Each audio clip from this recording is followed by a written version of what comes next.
When I was very young, the Earth Empire controlled the skies.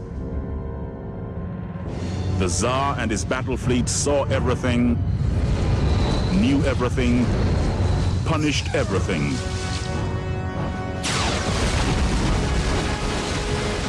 Those of us in the colonies never imagined there could be another way. But then, the real slaughter began.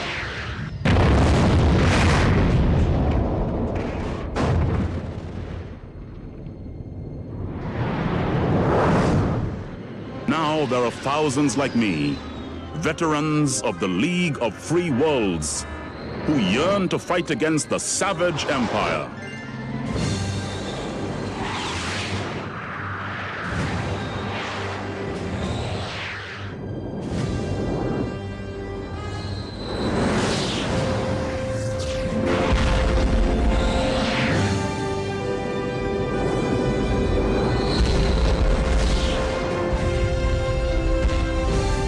Famous victory at the Battle of Benet gave us confidence and the time to strengthen our fleet.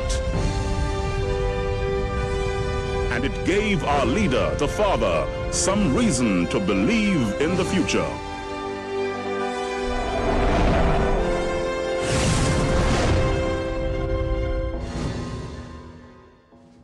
The Navy was stretched across the star systems, governing and oppressing, then transporting its spoils back to Earth. The League was small and tightly knit, able to hit the Navy hard and quick before disappearing into darkness. But when we heard there was a new threat to Gallonigher, our home star system, the whole fleet felt the cold rush of fear. The Battle of Benet had lifted us all, inexperienced as we were, but now the entire system was at stake. This time, our families needed us. This time, we were protecting our homes.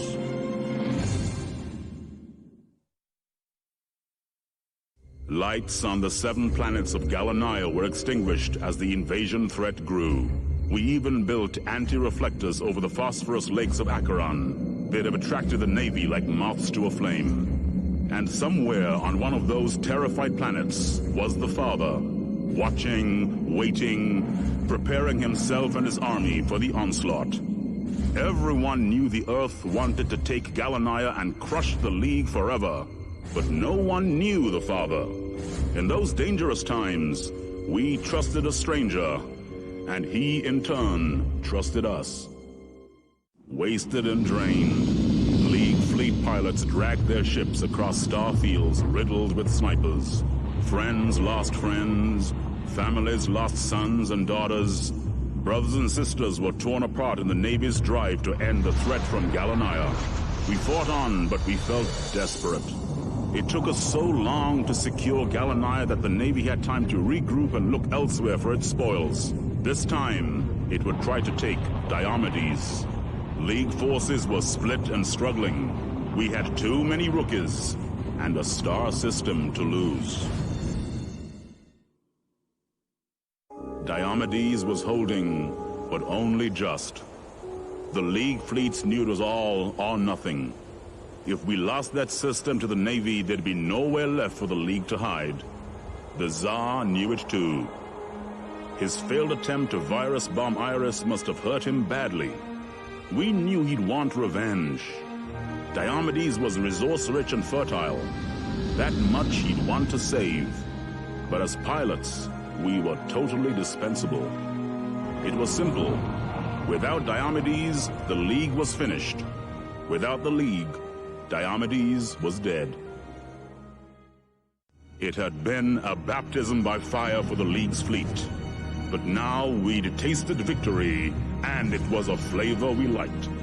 Though even in the midst of all that joy, there was bitter resentment against the Tsar. He tried to tear apart our homes, and we knew he'd only failed because his forces were spread too thinly. Perhaps he didn't quite expect the guts and passion that the League delivered, but now he knew what we were capable of. He would undoubtedly try again. Unless, of course, we got him first. The surrender of Diomedes was chaotic, But the full retreat from the system was worse.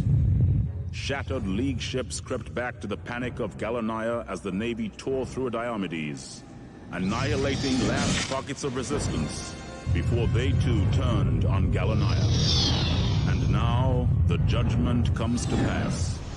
Dreadnoughts and destroyers spilled through the warp hole, and behind them came Tsunami, the Tsar's personal super titan. I have never before witnessed such a creation. Destruction is its only purpose. It has come here to wipe away the memory of the League and the Father. It has come to wreak the Tsar's vengeance. As we wait for death to sweep us away, I can only leave this recording to the vapors of space and hope that one of our kind lives to witness its message. And the lesson we have learnt after these centuries of struggle: the Empire is all. It will never be defeated. Never. The Navy's attack sent the League reeling, but we still felt we were being pumped into the enemy's heart. To fly through the Draco system was to pass by the factories and fuel dumps that supplied the Earth Empire with its vast killing machines. If we were to damage the Navy's ability to defeat us, this was where it must happen. We couldn't waste our chances now that we were there, flying between the twin suns and past the prying eyes of a hated empire. How many childhoods were lost around the rings of Selene or above the surface of Eurydice? Rookers were becoming hardened to the fluctuations of war as innocent fears were forgotten in the searing heat of battle. We hoped the Navy were learning those fears as we were losing ours. We were like an organism, cells working in harmony. We felt that Draco was falling to the League and morale was high. The capture of the Navy comms craft had severed their contact with Empire control. There would never be a better time to strike. The two suns of the Draco system were playing havoc with League fleet metabolisms. Light to dark, then to light again. Our body clocks were beating double time. I heard that pilots flying by Helios were sending messages of friendship to all their comrades before battle. Those in the Hecate zone were backbiting and recriminating before they'd even hit launch. Maybe the rumors were true. Maybe those suns were more than just gas and vapor. Whatever, the tension was real. Pulling in two directions, no one knew where we were heading. The League was in trouble. We were realizing the scale of the threat against us, and confidence was evaporating. Self-belief was draining from my comrades and myself. And from what I heard, there were those in the fleet that even blamed the Father himself. Now we were heading for the Alpha Centauri system, where civil war raged between League supporters and Empire loyalists. They had been fighting for a long time, and each side had its own tales of atrocity to tell. In truth, no one really knew what we were going to find. Attacks came without warning in Alpha Centauri. The loss of the comms craft threw us into disarray. Once loyal League pilots were sabotaging our patrols. They called themselves the Faction. But the League didn't realize the desperate situation, and we were paying the price. The Empire backed the Faction to the hilt. After all, no one knew the League like its own pilots. The Tsar promised glory tomorrow in return for treachery today. Then watch as the League ripped itself apart. There were accusations and interrogations, but how could anyone know which side even the interrogators were on? The poison of civil war in Alpha Centauri had soaked into the fabric of the star system itself, and now it seemed our beloved League was in agony. As we defended ourselves from attack by the traitors, our own supposed comrades, we realized that the rumors had been true. Those who felt there was a better way to control the League were trying to seize power for themselves. Saving the comms craft was vital. At least the command, and maybe even the Father, now knew of the threat. The question was, could we contain it?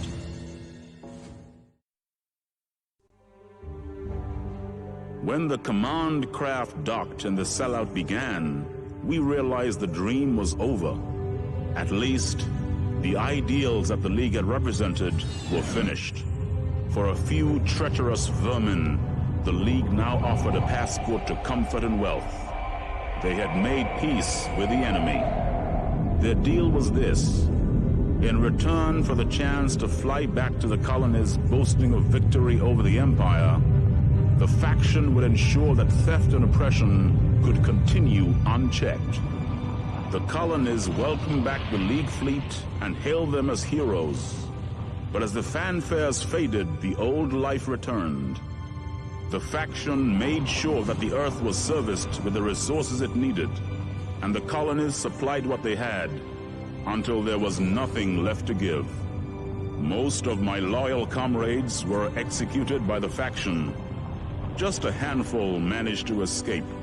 One day, I hope we might rise again.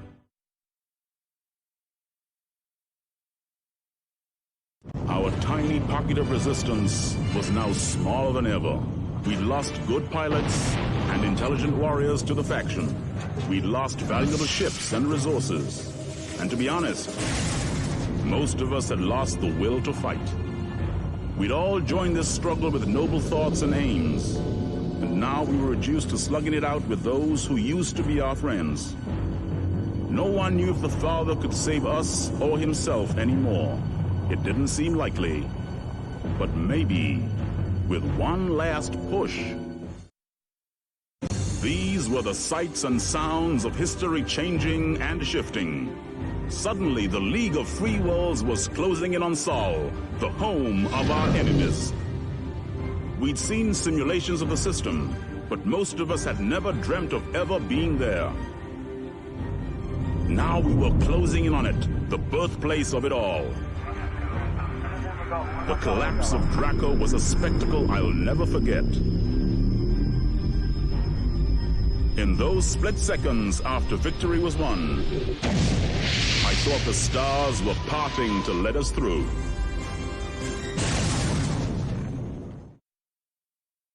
The Sol system suddenly seemed a vast and lonely place. After the exhilaration of the flight from Draco, we began to realize that we weren't wanted there, that far from being an all-conquering liberation force, we were regarded as criminals breaking into the enemy's home, and they were ready for us.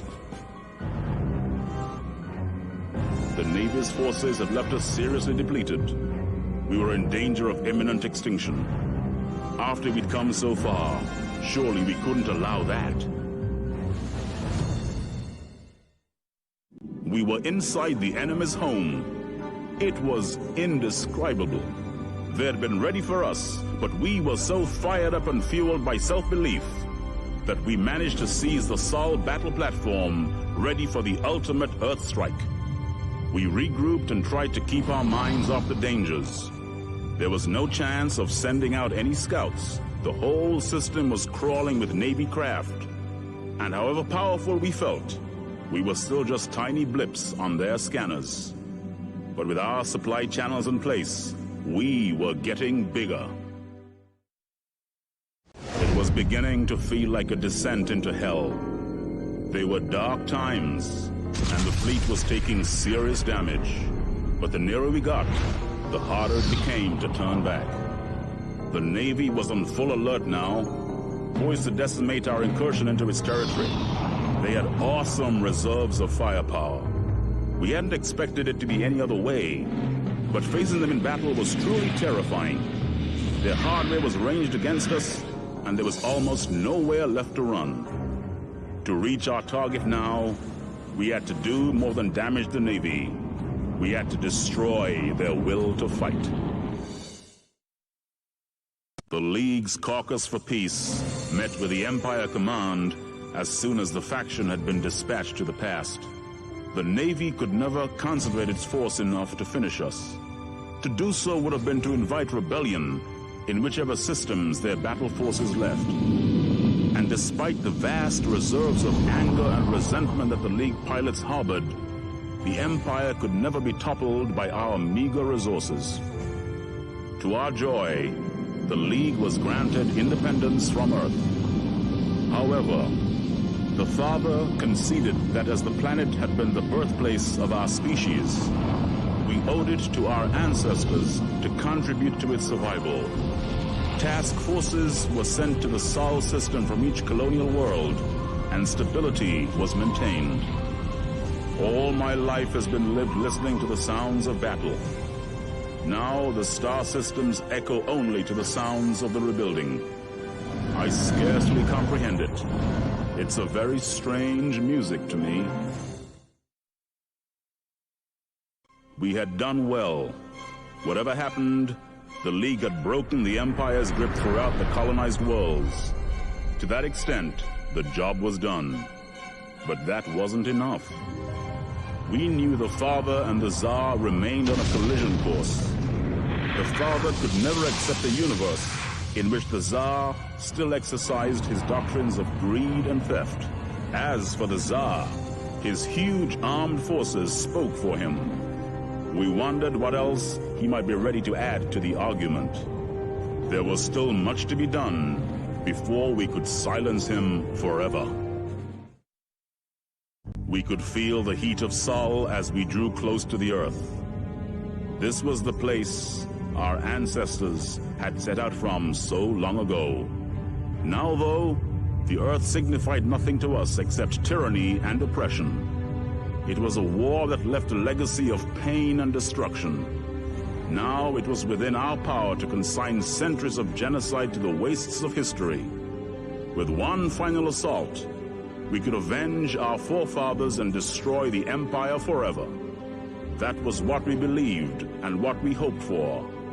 It was up to us now, and us alone. It was something we should have known. The Empire could never afford to be defeated in its own system. Draco might have fallen to the League, but Sol was not negotiable. The Empire would rather die struggling than allow the League to wrest control of the Earth. So the League fled, sealing the warp hole as it went. With that action, Sol was consigned to a slow and lingering death. Reports were hard to come by as we tried to satisfy ourselves with our grim victory. But they said that inside the ruined star system, a civil war was raging. The mighty Empire was tearing itself apart, fighting over the scraps that were left. It was no more than it deserved. And yet, should we have dispensed such a cruel form of death on our enemies? So many of them were loyal to the Empire by birth alone. Were they inherently evil? Whatever we felt, they were truly suffering now.